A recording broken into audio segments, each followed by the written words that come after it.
ఇక్కడ వాళ్ళు ఎక్కడ కూర్చున్నారంట? చీకట్లో కూర్చున్నారంట, మరణాక్షలు కూర్చున్నారంట. నేను అంటున్నాను, కూర్చుండడం ఏంటండి? మరణాక్షలో ఉండడం ఏంటండి? మీకు అర్థమవుతుంది విషయాలు ఏంటి? క్రిస్మస్ అంటే చెప్పండి, ఏంటమ్మా క్రిస్మస్ అంటే? చీకటిలో నుంచి చెప్పండి బయటకు రావడమే, మరణాధ్యాయం నుంచి బయటకు రావడమే. చెప్పండి, మరణంలో నుంచి జీవంలోకి నడిపించగలిగిన ఎవరు ఉంటే వెళ్ళండి, పర్లేదు. ప్రభువే మనల్ని ఎవరిని బతిమాలతలేదు. ఈయన నిన్ను మరణంలోంచి జీవంలోకి నడిపించగలిగిన ఎవరైనా ఉన్నారా? నీ పాపం నిమిత్తం ప్రాణం పెట్టిన ఎవరైనా ఉన్నారా? ఈ భూమి మీద ఎవరి గురించి నా మాట విన్నారా? వింటే వెళ్ళండి, పర్లేదు. కానీ ఒక ప్రభు అయిన యేసుక్రీస్తు వారు తప్ప మన పాపం నిమిత్తం, మన అపరాధం నిమిత్తం, మన చచ్చిన వారు మన కొరకు ఒక దేవుడు దిగు వచ్చి శరీరధారే మన కొరకు ప్రపంచం నడుగొడ్డులో మన కొరకు ప్రాణం పెట్టి రక్తాన్ని చిందించిన దేవుడు ఎవరైనా ఎప్పుడైనా ఎక్కడైనా మీరు విన్నారా? ఏ గ్రంథమైనా అమ్మ మిమ్మల్ని విన్నారా? అందుకే ఆయన మన రక్షకుడు. దావీదు పట్టణమందు నేడు మీ కొరకు చెప్పండి, నేడు మీ కొరకు ప్రజలందరికీ లోక పాపమును మోసి దేవుని చెప్పండి. లోకం అంటే ప్రపంచం అంతేనా? ప్రజలందరూ అంటే ప్రపంచం అంతేనా? కొంతమంది అంటారండి ఈ దేవుడు ఎవరు దేవుడు అంట, ఫలానా దేవుడు చెప్పాడు. బైబిల్ చెప్పింది ఎక్కడ చెప్పిందా? ఫలానా దేవుడు అని దేవుడు చెప్పాడా? నేను ఫలానా అని చెప్పాడా? అంటే దేవుడు ఇజ్రాయేల్ని అబ్రహాం గారి ద్వారా ఇజ్రాయేల్ జాతిని ఏర్పరచుకున్నాడు అంతే తప్ప అంతకుముందు కానానీయులు, పెరిజీలు, ఇషీలు వీళ్ళందరూ దేవుని ప్రజలని కాదు. వారు నిజమైన దేవుని విడిచిపెట్టి ఉన్నత స్థలంలో చెట్టుకి, పుట్టకి, పచ్చని ప్రతి దానికి, మొక్కకి, అంటే రాయికి, కొండకి, ఎత్తైన స్థలాలకి, మనిషికి అందరికి ఆరాధించి సృష్టికర్త ఔన్నత్యాన్ని వారు ఎంత దిగజార్చి పడేశారో అప్పుడు దేవుడు ఏం చేయాలని తెలిసి వారికి ఎడమైపోయాడు. ఎందుకంటే చెప్పాను కదా, దేవుడు పాపాన్ని అసలు సహించడు. అందుకు ప్రజలందరూ దేవుడికి దూరం అయిపోయారు. ఇప్పుడు ప్రజల దగ్గరికి దేవుడు వెళ్ళాలంటే అడ్డుగా ఏముంది? మీకు నాకు యెషయా గ్రంథకర్త ఏమన్నాడు? పాపములు అడ్డుగా ఉన్నాయని దేవుడు సెలవిస్తుంది.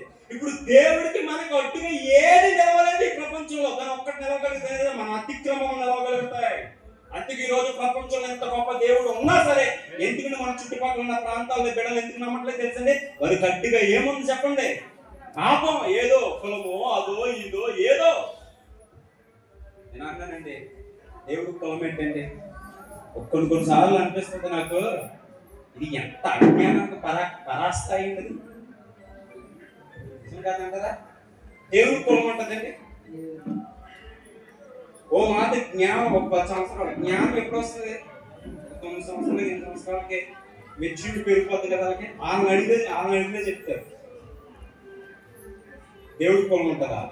దేవుడికి మతం ఉంటుందా? చెప్పండి. దేవుడికి కులం, దేవుడికి మతం, దేవుడికి ప్రాంతం, దేవుడికి దేశం, దేవుడికి ఒక ఏరియా, ఒక వీధి, ఒక కుటుంబం, ఒక ప్రాంతం ఉంటుంది చెప్పండి. నేను అంటున్నాను ఒకసారి ఒకసారి చాలా జాగ్రత్తగా నీ పాయింట్స్ అవి తెలుసా? నిజంగా ఈ వాక్యాన్ని మీ హృదయంలో పెట్టుకుంటే దాన్నే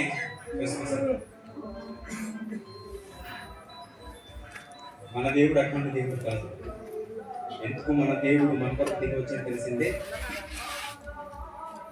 మన చీకటి బ్రతుకుల నుంచి, మరణాధ్యాయం నుంచి మనల్ని దేవుడు అక్కడ ఉన్న పదార్థం చీకట్లో కూర్చున్నారంట వాళ్ళు. అంటే చీకట్లో కూర్చున్న ప్రజలు గొప్ప వెలుగును చూశారు.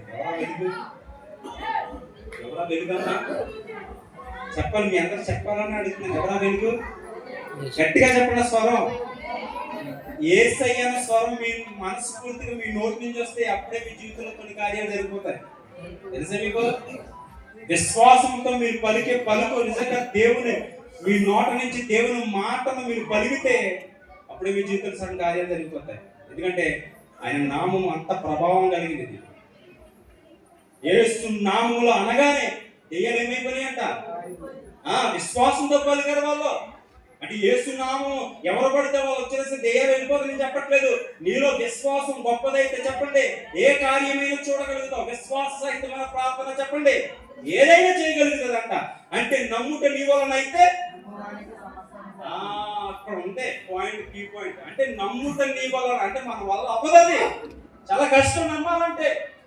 నమ్మడం అంటే నిజమేనండి ప్రభు మా కొరకు డిసెంబర్ 20 పుట్టాడండి, మరణించాడండి. నిజమైన బాబు ఆయన ఉమ్మేసిన తుడుచుకున్నాడండి. ఆయన చాలా ప్రేమమైనండి. ఇది కాదు నమ్మడం అంటే. ఏం చెప్పాడు ఆ జీవించడం. ఆయన ఏది వద్దన్నాడు అది మానేడు నమ్మండి. ముగిస్తున్నానండి. ఎవరిని చూశారంటే వాళ్ళు వెలుగులు చూశారంటే. ఎవరా వెలుగు చెప్పాలి ఇప్పుడు కదా చెప్పాను. ఎవరా వెలుగు చెప్పండి. యేసయ్యని చూశారు వాళ్ళు. ఎవరిని చూశారు?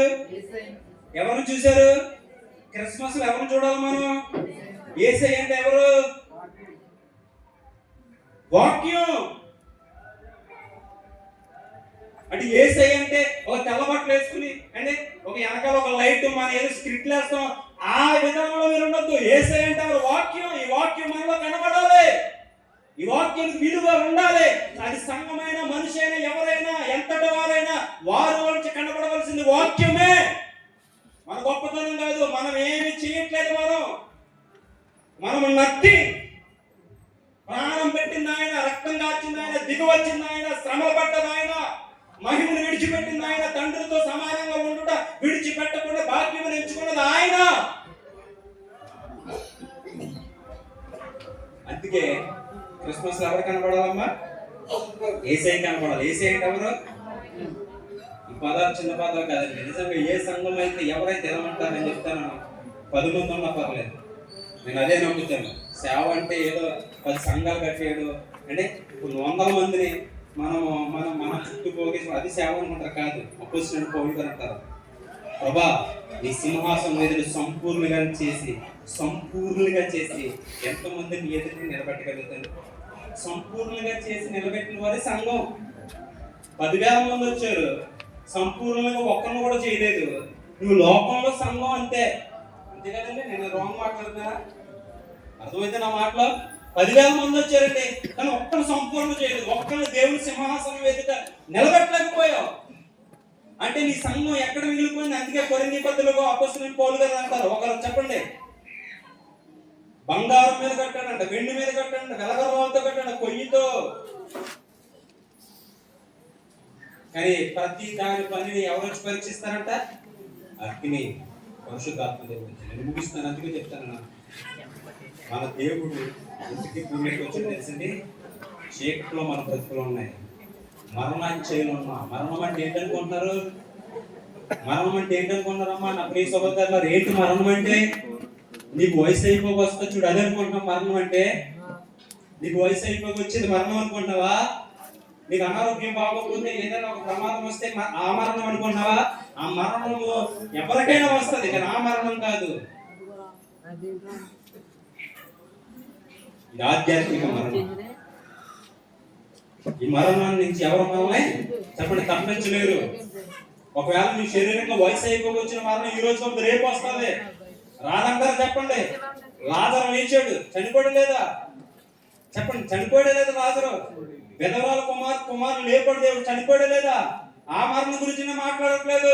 ఒక మరణం ఉందా, రెండో మరణం అంటారు. దాని నుంచి ఎవరు తప్పించలేరు.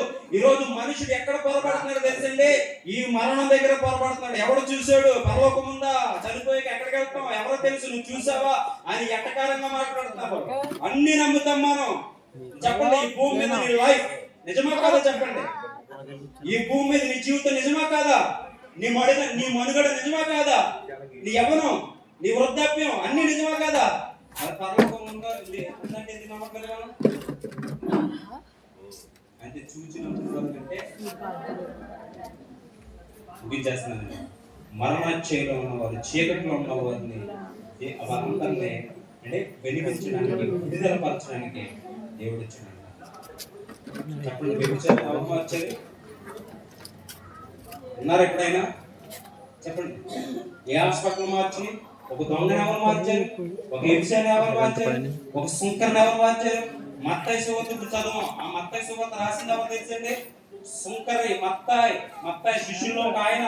శిష్యులుగా రాకముందు ఆయన బ్యాక్గ్రౌండ్ ఏంటి తెలుసా? ఆయన వృత్తి ఏంటి తెలుసా?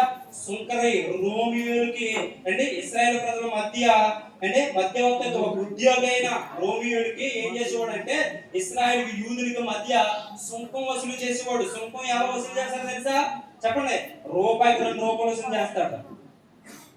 2 రూపాయలకు 4 రూపాయలు. జక్కీ గురించి మనకు తెలుసు కదండి. జక్కీ ఇంటికి ప్రభు రాగానే ఏమొచ్చింది అతనికి? రాగానే ఏం చేశాడు? 4 రెట్లు, అంటే 4 రెట్లు తినేస్తారు వాళ్ళు, రక్తాన్ని పీల్చేస్తారు వాళ్ళు. అంత భయంకరమైన, అంటే అంత భయంకరంగా ఉంటారు వాళ్ళు. మానవత్వం ఉండదు వాళ్ళకి. జనాలు పీక్కుని తినేస్తారు వాళ్ళు. అవతలోడు చచ్చిపోయినా పర్లేదు, ఏమైపోయినా పర్లేదు, కూడబెట్టుకోవాలి వాళ్ళు అంతే. అటువంటి సంకరిని దేవుడు మార్చి 12 మంది అపోస్తుల్లో ఒక ఆయనలో చేసుకుని ఆయన ద్వారా రాయించాడని మత్తయి సువార్తని. అది కాదా దేవుడు గొప్పతనం అంటే? ఎవరు మారుస్తారు ఈ రోజు మనల్ని? మన బుద్ధిని ఎవరైనా మారుస్తారా? మన చెడుతనం ఎవరైనా మారుస్తారా? మన వంకర బుద్ధిని ఎవరైనా మారుస్తారా? మన హృదయం ఎవరు పరిశుద్ధపరుస్తారా? నా బిడ్డలు మార్చలేదని, నా భర్త మార్చలేదు, నా భార్య మార్చలేదని, త్రాగులు మార్చలేదని, బూతులు మార్చలేదని ఎవరు మార్చలేదు. మార్చగలిగిన ఒక ఆయన వచ్చేసాడు మన మధ్యలోకి. ఆయనే చెప్పండి, నజరేయుడైన యేసుక్రీస్తు మనకు వెలుగై ఉన్నాడు. ఆయన మారుస్తాడు. నమ్ముతున్నారు ఈ మాటలో?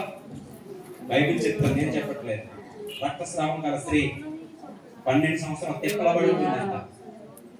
ప్రభు ఆమెను ఏం చేశాడు? జక్కయ్య భయంకరమైన సంక్రాంతి కూడా ఎప్పుడైతే ప్రభుని చూశాడో, ప్రభుని పిలిపించుకున్నాడో, అంటే ఏం చేశాడు? క్రిస్మస్ అంటే చెప్పండి, ఒక్క విషయం, మనం మారడమే చెప్పండి.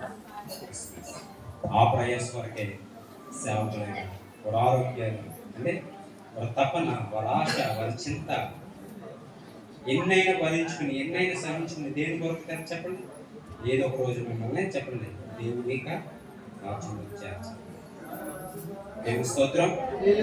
క్షమించండి, నేను మీ అంగీకారంతో 2 మాటలు చెప్పాను. ఈ మాటలు మన రోజుల్లో ప్రభు ఆశీర్వదించేలాగా నిజమైన క్రిస్మస్ ఈ సంఘంలో జరగాలి, ఈ ప్రాంతంలో జరగాలి. అప్పుడు అన్ని జరిగింది కదా, మన ఎఫెక్ట్ చెప్పండి. ఆ కలీలీయులు, ఆ నప్తలి